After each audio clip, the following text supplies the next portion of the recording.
Black Heroes Club presents Black Tape Archives, Episode 4 The Things We Cannot Keep. The fire crackled softly inside the mansion. Rain whispered against the massive windows overlooking Albuquerque. Police lights painted the walls red and blue like brushes that refused to heal. Most of the officers had stopped talking. Even detectives understood when a room felt wrong. Sir Christian stood near the fireplace, dark coat still dripping rainwater onto the floor. The gold watch on his wrist ticked softly beneath the silence. His grandfather's watch, old-fashioned, heavy, but reliable. Miss Evelyn Mercer sat wrapped in a cream-colored blanket, staring into untouched tea. Mascara stained beneath exhausted eyes. Beautiful in the kind of way sadness sometimes makes people beautiful. Not loud beauty, lonely beauty. "You came," she whispered. Sir Christian studied her quietly. "You already knew I would."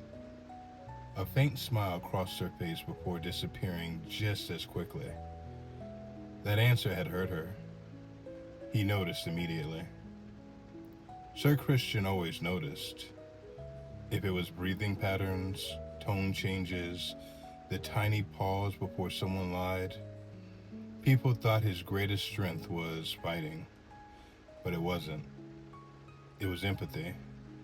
The ability to feel tension before it exploded. To stop violence before fist ever moved. And when violence couldn't be avoided, he ended it quickly. That was the wolf within him. Not rageful, instinct, controlled. Miss Mercer looked towards the fireplace again. "Do you know what the worst part about being rich is?" she asked. Sir Christian remained silent. "You know, you can buy almost anything." Her fingers tightened around the cup. "You can buy houses, cars, protection." Her voice cracked slightly. "But one thing you can't buy is love." She laughed to herself bitterly. The room fell quiet again. Then slowly she looked at him.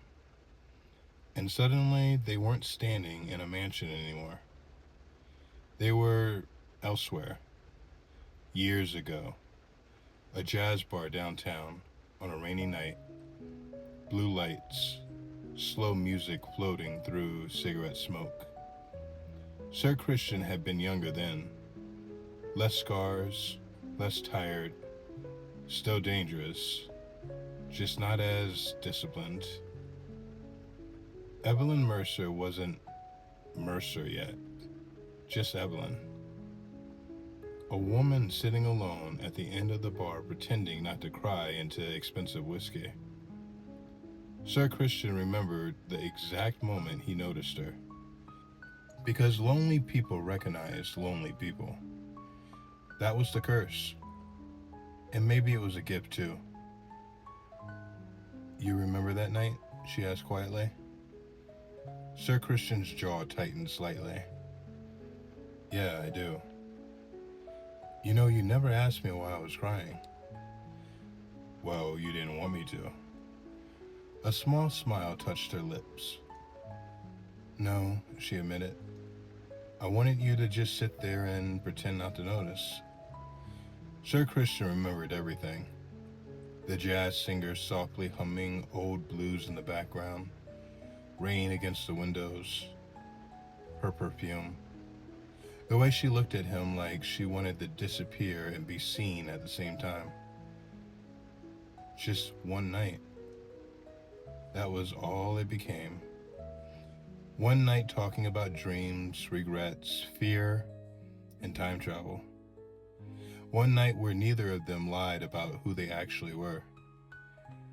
And then morning came. Because morning usually always comes, even for people trying to escape themselves. Evelyn stared into the fire.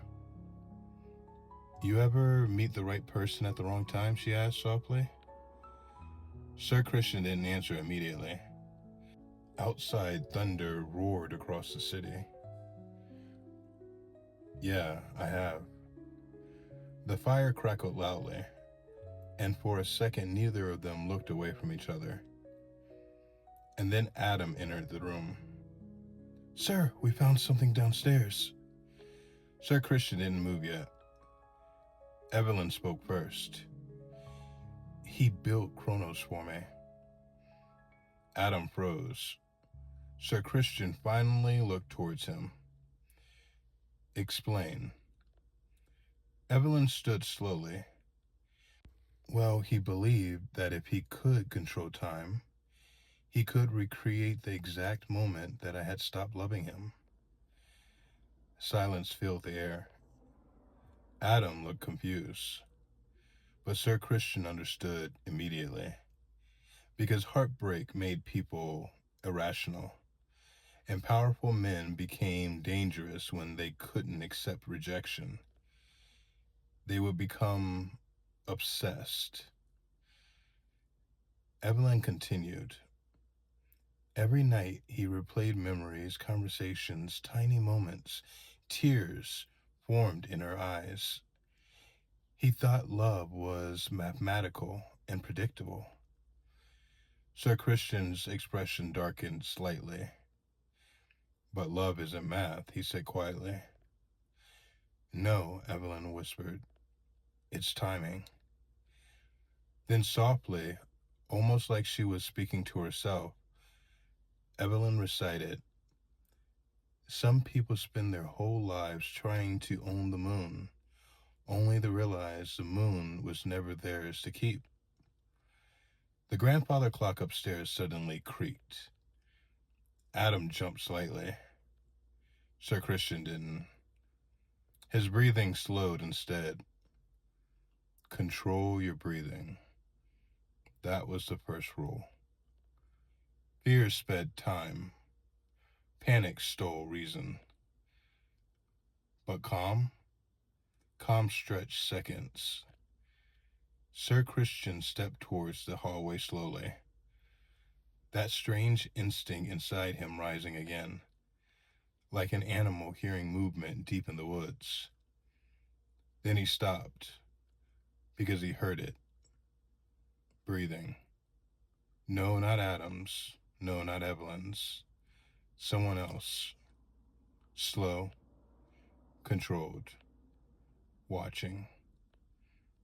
And suddenly, the gold watch on Sir Christian's wrist stopped moving. For the first time since his grandfather had died, the watch was dead. The watch had not stopped in 30 years, not once. Not through storms, not through war stories, not through funerals, not even the night Sir Christian buried his grandfather beneath cold New Mexico dirt while thunder rolled over the cemetery like God himself was angry.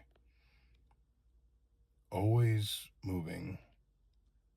Well, at least until now. The rooms turned still.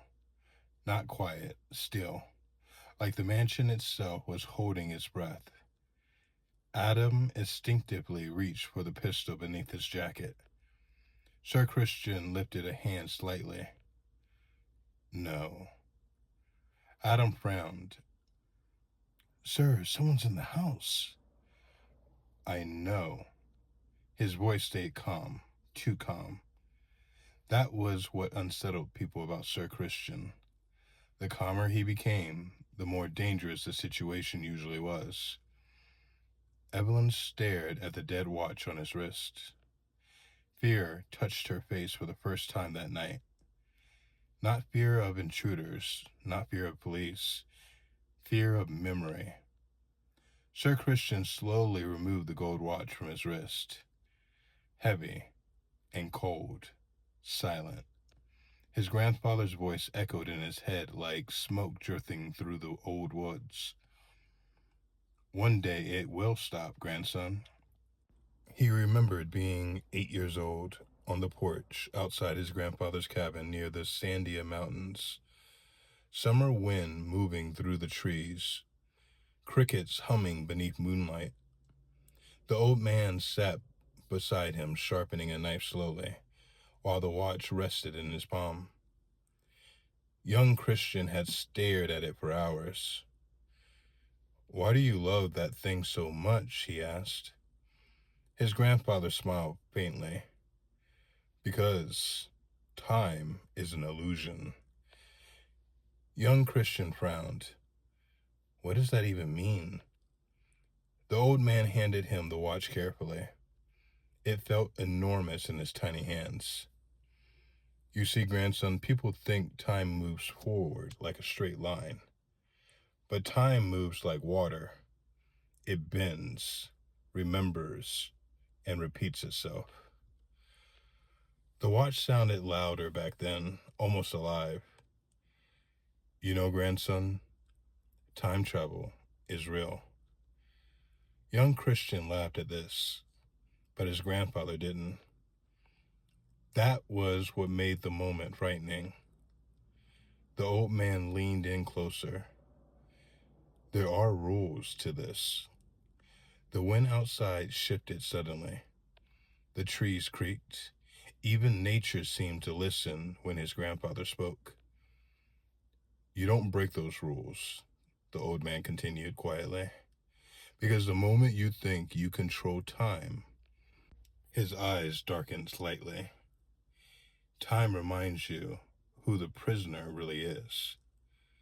Back in the mansion, Sir Christian slipped the dead watch slowly into his coat pocket. Adam watched him carefully now.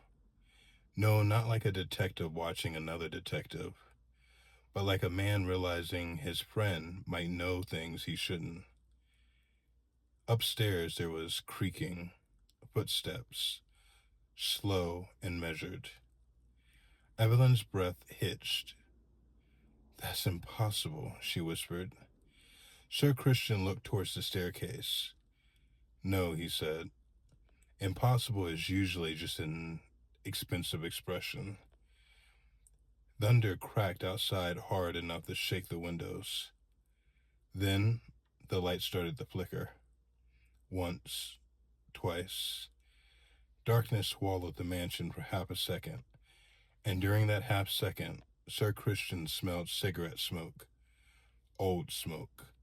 The kind burned by men who sat in jazz bars at 2 a.m. Then the lights returned. Adam spun immediately. Did you see it?" "No sudden movements," Sir Christian interrupted. His eyes moved slowly towards the hallway mirror. 3 reflections stared back. Adam, Evelyn, Sir Christian. But for the briefest second, a 4th figure stood behind them. Tall, motionless, wearing black gloves. Then it was gone. Adam had saw it too. His face lost color instantly. "What was that?" Sir Christian didn't answer, because deep down he already knew. Chronos wasn't a machine. It was a doorway. And somewhere along the line, someone had left it open. The grandfather clock upstairs suddenly began ticking again. Loud, violent, almost angry. Then all at once, every clock inside the mansion started moving backwards.